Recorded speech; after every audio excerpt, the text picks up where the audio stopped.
Okay, Victoria, the title of this Reddit post that I've chosen today, that you have not read yet, is called, I want to know what exactly happens physically during the female orgasm.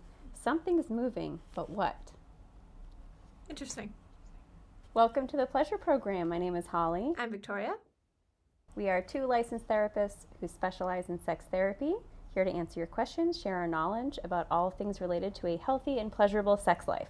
This post reads, I feel like I'm naive about this, being a woman. I know there's something called fluoroscopy that's used in radiology and could possibly provide an answer to my question, but maybe it's simpler than that. Obviously, we can't see into the human body with our eyes. Is there any kind of medical documentation about this? I really just want to know because I think it's something I should understand. I don't want to compromise my internet browser by doing a search, and I don't know where to start as far as a book or index. I would appreciate any information about it. Thanks. All right, so someone's curious about the female orgasm and can tell something's moving, but they don't know what. How many women do you think lack an accurate understanding of their own anatomy? Many. Because I really don't feel like it's often taught female pleasure, right? It's like taught how to avoid a pregnancy. Strategies for birth control? Yeah, exactly. That's about it. And which is why so many women, I think, don't have pleasure with sex, because you're just taught about penetration and how to avoid having a pregnancy, but you're not taught how to enjoy it. Here's the scary things to be scared of, like STDs, pregnancy. So it's a fair question. It is a fair question, like basic female anatomy. What is happening during a female orgasm? I think it's a question a lot of women have and maybe don't know where to look. I find it kind of funny that she doesn't want to compromise her browser, like her internet browser. And I'm like, ours are probably just, given what we do for a living. Flagged. Yeah, if anyone were to like take a peek into our internet searches, they would be probably curious. I was just about to say curious. Like, what's going on here? Do you have friends reaching out to you just being like, have you heard of this? And what is it? And then having to research, like you're the one researching it? Because I feel like that's why my feed is always like, actually, I should probably know that. I don't know. Just because we're therapists and we specialize in sex therapy doesn't mean we know all the things about everything. There's so much information out there. And constantly new slang terms. It's like, I'm sorry, I've never heard of that. I've had friends who are like dating, reach out, this person I'm talking to that I'm considering going on a date with is like interested in this kink, and like, what should I know? What should I be prepared to talk about or ask? And so, yeah. Before we can answer the question of what is physically happening, let's talk about like, well, what is an orgasm? It is a sudden involuntary release of sexual tension. That definition, by the way, comes from Emily Nagoski's book, Come As You Are. And she's really talking about how there's a wide variety in orgasm experiences, and there's a lot of variability that, what physically is actually happening. The question here is, what's physically actually happening when you have an orgasm? As with most topics related to sex, the answer is more complicated than you would think. We want to say the simple answer, and there is a simple answer. There sort of is. There's like a simple-ish answer, and then there's sort of like, but the broader, more encompassing and accurate, I think, answer to the question. So if you notice, there is no physiological aspect to this definition of a sudden involuntary release of sexual tension. Genitals aren't mentioned at all. Right, exactly. Well, one of the things I actually didn't research and I'm curious about, she references something called a fluoroscopy used in radiology. Do you know what that is? I feel like we should Google that. I don't know. Fluoroscopy? Fluoroscopy? Not sure if I'm saying that right. Is a medical imaging technique that uses x-rays to create a real-time video of the inside of the body. We're going to talk about some research studies that have been done on female orgasm, and they do talk about how they're tracking and measuring the pelvic floor muscles and the muscles in the vagina.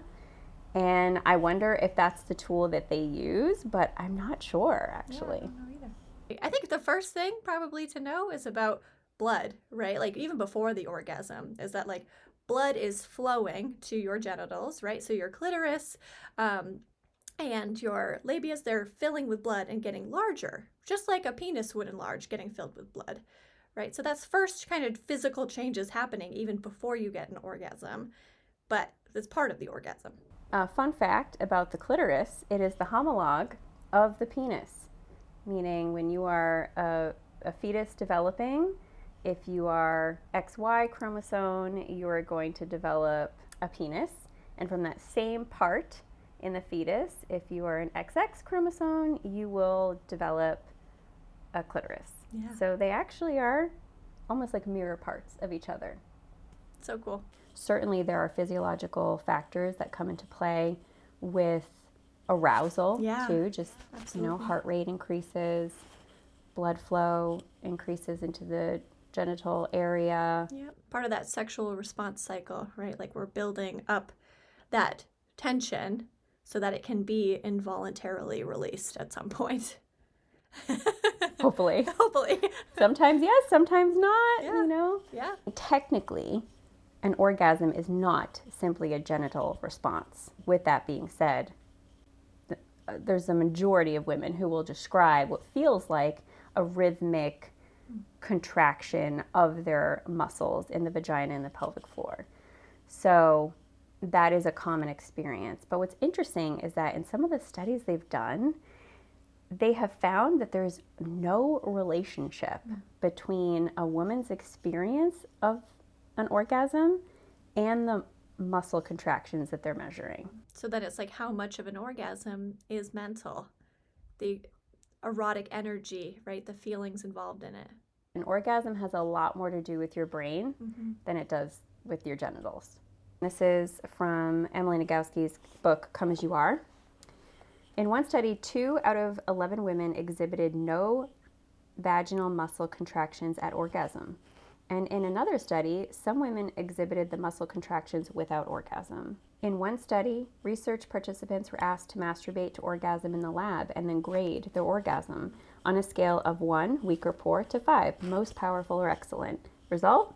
There was no relationship between the grades women gave their orgasms and the genital responses traditionally treated as markers of orgasm, such as the number of contractions of the pelvic floor muscle. Isn't that so interesting? It is, because answering the question of like what happens with an orgasm, it's really not as black and white as you would think by saying like there's muscular contractions going on. Maybe not entirely, actually. The answer is sort of like, well, it kind of depends maybe on the person or the context of the situation. The example that Emily Nagoski gives in the book is that orgasm is a lot like tickling.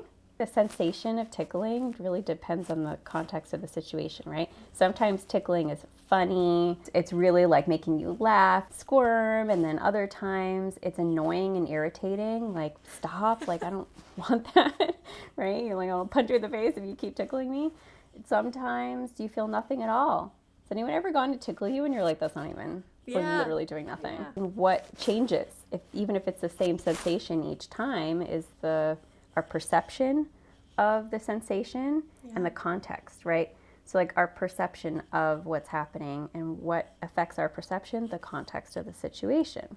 Yeah. So pleasure is very much based in our perception, as is orgasm.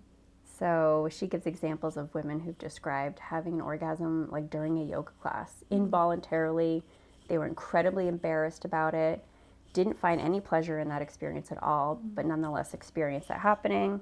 Waking up to an orgasm mid-sleep, might not feel pleasure at all in that. It's just sort of like, oh, this thing's happening to my body. Yeah. And then other examples of really intense pleasurable experiences leading to orgasm. If orgasm is the sudden involuntary release of sexual tension, how that release feels depends on our perception of the context. Yeah. So how do we categorize, how do we identify a good orgasm, a good experience? Was it pleasurable? And did you want it? Did you want it? Did you like it? Yeah. And the only marker of what is happening for you at orgasm is how much you enjoy it. Well, hopefully we answered that person's question. Not as black or white as I'm sure they were hoping. As with most answers to people's questions, it's often not very black and white.